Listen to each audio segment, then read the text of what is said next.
An emergency alert was mistakenly sent by Michigan State University police to students, parents, and alumni, causing a bit of commotion on campus.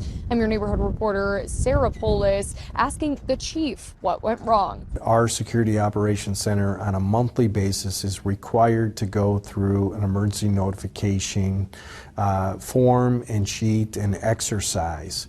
And they were trying to enhance that today. MSU Police Chief Mike Yankowski says what started as standard training led to human error Tuesday morning. Unfortunately, at about 10:51 a.m., a message was sent out through our emergency alert notification system. A text saying drill emergency active violence incident was sent out to students, parents, and alumni of the Michigan State community. They quickly realized that it went out live. He says 2 minutes later, an error message was sent to disregard the alert. This was sent just days before the 3-year anniversary of the deadly shooting that took 3 students' lives, alarming students and faculty. I met student Sam Wiest, who said when he got the alert, he didn't know what to do. I kind of was thinking, like, this happened before, so maybe something was wrong. Chief Yankowski says they are looking into how to prevent something like this from happening again. On behalf of the Michigan State University Department of Police and Public Safety,